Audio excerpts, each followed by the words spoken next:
Porque bien vale la pena, sabe que a propósito de Colombia, ver lo que pasa en la frontera. Sí, señor.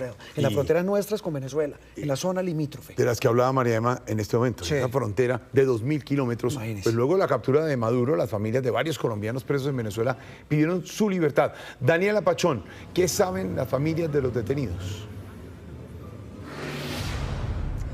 Jorge Alfredo, son familias que llevan meses o incluso años sin ver a sus seres queridos, que vivían en Venezuela o incluso que iban de paso a visitar a algún ser querido. Pero en estos testimonios encontramos algo en común. Dicen que el régimen venezolano nunca les presentó pruebas que justifiquen estas detenciones. Ahora, con la captura de Nicolás Maduro, esperan que sus seres queridos regresen pronto a casa. Han pasado más de 4 años desde que Javier vio por última vez a su papá. Un hombre de 70 años que vivía en San Cristóbal junto a su esposa. Un 7 de septiembre se lo llevaron de su casa. Por esos cargos de traición a la patria, incitación al odio y que iban a ir a hacer terrorismo y acciones bélicas contra el gobierno de Venezuela y contra la revolución, que es el mismo libreto que tienen contra todas las personas que tienen detenidas. Desde entonces lleva la foto de su papá en esta pancarta como señal de protesta y pidiendo ayuda por lo que considera una detención injusta del régimen de Venezuela. Una causa que comparte con decenas de familias de estos rostros colombianos, también detenidos por alguna connotación política. Son 16 meses de sufrimiento, de lucha, en donde no hemos tenido información de mi hermano y de los demás colombianos. En estos momentos tenemos miedo del riesgo que puedan correr por el momento que está atravesando el país de Venezuela. Nubia conoce este sentimiento. Su hermano estuvo detenido durante más de 1 año y a pesar de su regreso, hoy sigue reclamando la libertad de los demás desaparecidos en estas circunstancias. Aproximadamente hay, ponle que unos 20 con los nuevos que han aparecido por el camino. Entonces no es justo porque solamente el que lo vive es el que lo siente. Solamente pasar una Navidad sin su ser querido, un año nuevo, no se le desea a nadie. Un testimonio de lo que pasa cuando los detienen de esta manera lo cuenta Juan Carlos. Era concejal de San Antonio cuando la Guardia se lo llevó mientras reclamaba transparencia en resultados de las elecciones en el 2024. Muchos nos llevaron arbitrariamente, a unos a Tocorón, otros a Tocuyito, otros al rodeo. Yo en mi caso pisé Tocorón alrededor de casi 7 meses, en donde fuimos maltratados psicológicamente, maltratados físicamente, donde muchos presos políticos eran de 18 a 20 años. ONGs también tienen registros de detenidos, cada uno con una historia y fecha diferente, pero todos con algo en común, una familia que los busca y que los quiere de regreso en sus hogares.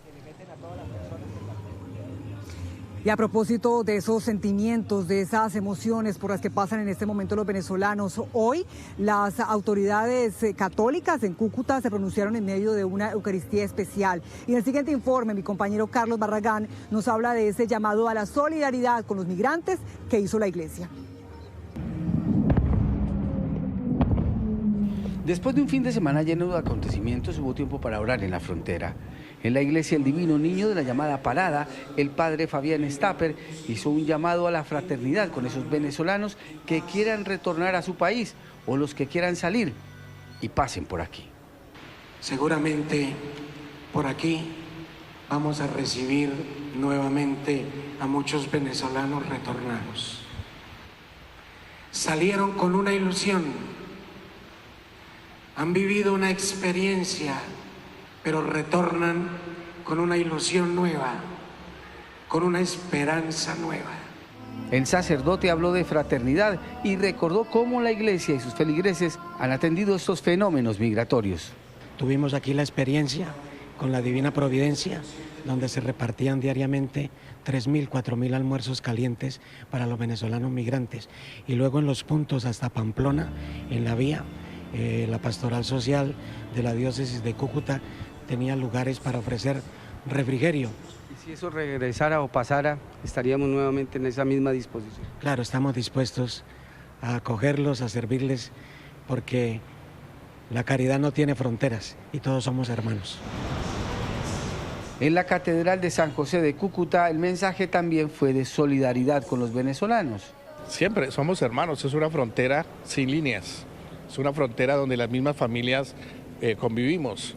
algún fenómeno, nos sentimos venezolanos, nos sentimos colombianos, no va a haber problemas si regresan. Muchas familias que pasaron las fiestas de fin de año en Cúcuta comenzaron esta misma tarde su regreso a Venezuela.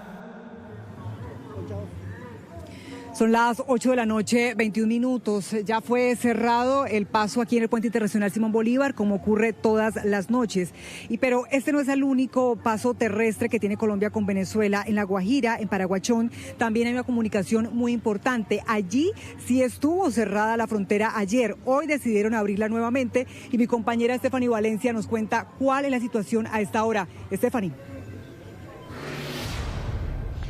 Daniela, cerrada en este momento por las dinámicas propias de la frontera, que abre de 8 de la mañana a 6 de la tarde, pero desde el sábado que fue cerrada, muchos venezolanos quedaron aquí atrapados por esa decisión intempestiva del gobierno venezolano de cerrarla y otros tuvieron que recurrir a las trochas para poder movilizarse. Hoy en la mañana la Guardia Bolivariana habilitó nuevamente el paso para que pudieran llegar todos los ciudadanos venezolanos, pero hay que decir algo muy importante, aquí no nos hemos encontrado con la euforia y la celebración de venezolanos como se ha visto en otras partes de Colombia e incluso del mundo. Más bien se han mostrado resignados y preocupados por lo que puede venir para su país. Han llegado con las tablas de la cama, las maletas, los costales, en busca de un nuevo rumbo, como han hecho todos estos años, con la patria a cuestas, algunos regresando a Venezuela y otros llegando aquí a Colombia para hacerla su hogar.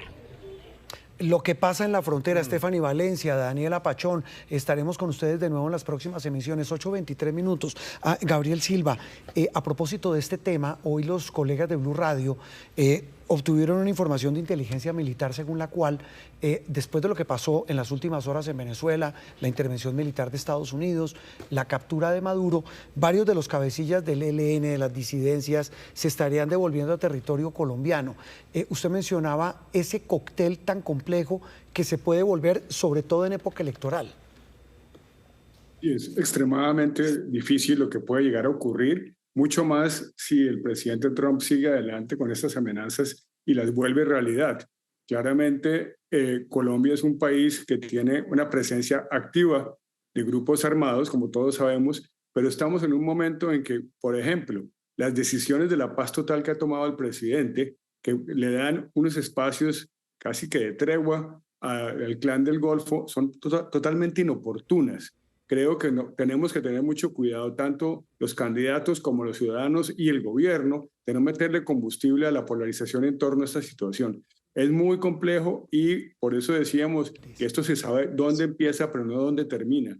El gobierno Trump ha simplificado las consecuencias porque no conoce o no quiere aceptar la complejidad de la situación y pone en riesgo el proceso electoral colombiano si llega a tomar alguna acción.